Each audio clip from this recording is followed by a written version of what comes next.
자, 반갑습니다. 배동찬 교수의 맛있는 도움 이야기 배동찬입니다. 자, 여러분 반갑습니다. 핵폭탄 터진 강남, 분양가 상한제 2주차. 지금 강남 분위기를 말씀해 드린다면요. 말도 많았고 탈도 많았던 분양가 상한제가 지난 11월 6일 시행이 되었죠. 분양가 상한제 적용 지역은 서울의 27개 동만 하나요. 이처럼 시행이 되었는데요. 그렇다면 이러한 대책의 직격탄은 어디가 직격탄을 맞았을까요? 당연히 우리가 이론으로 생각해 본다면 당연히 서울 분양가 상한제 지정이 된 27개 동이 되겠죠. 그 중에서도 강남의 재건축, 재개발이 가장 많은 피해를 볼 곳으로 누구나 다 이처럼 전망을 한다는 얘기입니다. 그렇다면 현재 서울 강남의 부동산 시장의 분위기는 어떠할까요? 일단 공인중개사 사장님들 몇 분하고 이렇게 대화를 나눈 그런 케이스인데요. 서울 강남의 현재 시장 분위기는 첫 번째로 본다면 매물이 없다는 얘기예요. 분양가 상한제 이후 매물이 쏟아질 것으로 이렇게 예상을 하였으나 오히려 분양가 상한제 이후 매물이 감춰지고 있다는 얘기입니다.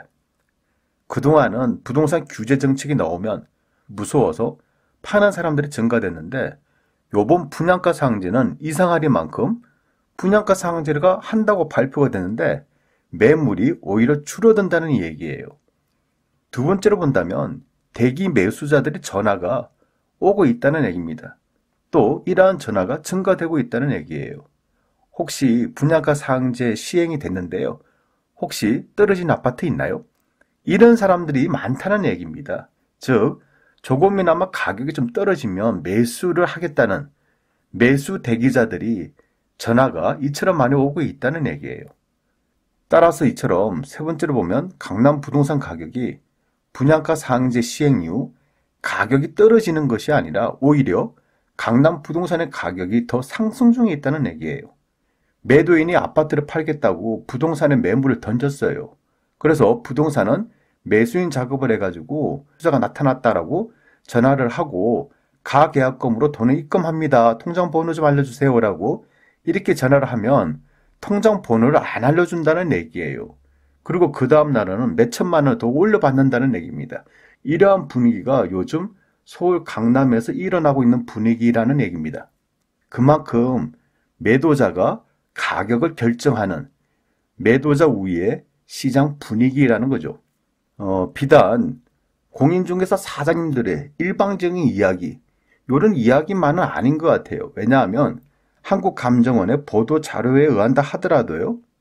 서울은 부동산 거래 합동조사와 더불어 집값 불안정 시 분양가 상한제 확대 예고 등 정부 규제로 일부 지역 단지는 상승세 주춤하나 매물 부족한 신축과 학군 및 입지 양호한 선호단지, 구외곽 또는 상대적 저평가 단지를 중심으로 상승폭을 유지하고 있다.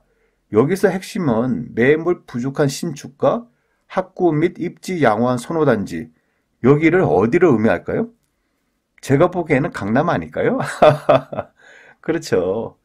특히 강남 4구는 신축 및 인기 단지 매물 부족 현상과 상대적으로 상승폭이 낮았던 구외곽 및 기축 매국의 상승세가 지속하고 있다는 얘기입니다. 강남 4구 이외 지역인 양천구는요.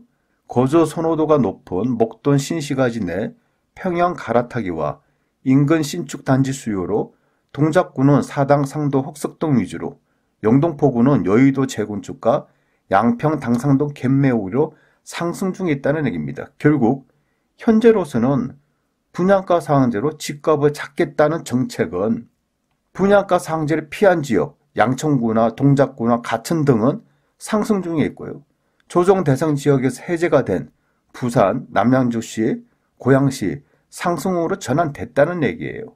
오히려 분양가 상한제 실시가 이처럼 부동산 가격만 올려놓고 된 그런 정책이 되어버렸다는 얘기죠. 결국 제가 그토록 이 방송에서 말씀드렸지 않습니까?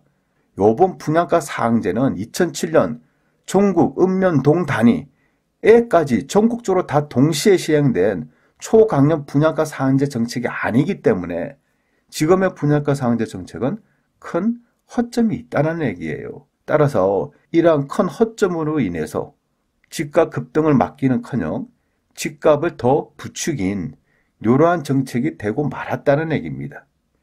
심지어 어떤 언론에서는요, 강남 30평대 아파트 50억 간다라는 그런 기사 내용을 낸 것 같아요. 이 기사의 핵심 내용을 보면요, 분양가 상지 이후 공급이 부족된다. 그러면 3, 4년 내에 언젠가는 분양가 상지를 푼다. 따라서 결국 강남 오른다라는 이러한 논지를 띄고 있다는 얘기죠. 따라서 현재도 그렇고 미래도 그렇고 강남의 매물이 항상 부족하다는 얘기입니다. 따라서 서울 강남의 아파트 가격은 오른다는 논지죠. 물론 이 말도 일리는 있다고 생각은 들어요. 다만 앞으로 강도 높은 어떤 부동산 규제 정책이 또 나오냐에 따라서 강남의 부동산 시장의 분위기는 충분히 달라질 수도 있다는 얘기죠. 예를 들어서요, 제가 만약에 부동산 규제 정책을 핀다라고 하면 이렇게 피겠어요. 분양가 상제 전국 그냥 동시 시행이에요. 또한 다주택자들 양도소득세 전국 동시로 60% 이상 때린다는 얘기예요. 그리고 취득세, 보유세, 양도소득세 인상, 이러한 부동산 규제 정책이 나오면 부동산 시장의 분위기는요, 바로 얼어붙게 돼 있다는 얘기예요. 이때가 되면 급매물은요, 쏟아져요. 매수인들은요, 부동산 매수해봤자 새 건물로 남는 게 없다. 부동산은 살 필요가 없다. 이런 이야기들이 시중에 떠들 수밖에 없다는 얘기죠.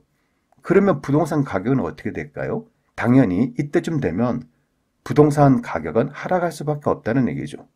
물론 그때가 언제인지는 아무도 모르죠. 하지만 제가 생각하고 있는 이러한 부동산 규제 정책이 나온다면 11월 6일 지금처럼 약한 분양가 상제 이런 거로서는 부동산을 잡을 수 없다는 얘기예요. 제가 앞서 말씀드린 것처럼 초강력 부동산 규제 정책이 나오면 부동산 또한 떨어질 가능성이 높아진다는 얘기죠. 따라서 현재 서울 강남의 부동산 분위기를 압축해서 말씀을 해드리면요, 어떤 대책이 어떻게 나올지는 아무도 몰라요. 다만 현재로서는 부동산 가지고 있으면 더 오른다 라는 생각이 더 팽배하여 매물은 들어가는 거고 매수세는 증가되는 거고 결국 강남의 부동산 가격이 올라간 것으로 보인다는 얘기죠. 이것이 현재 강남 부동산의 분위기라고 말씀을 드리고 싶어요. 이상까지 배종찬 교수의 맛있는 도움 이야기였습니다. 감사합니다.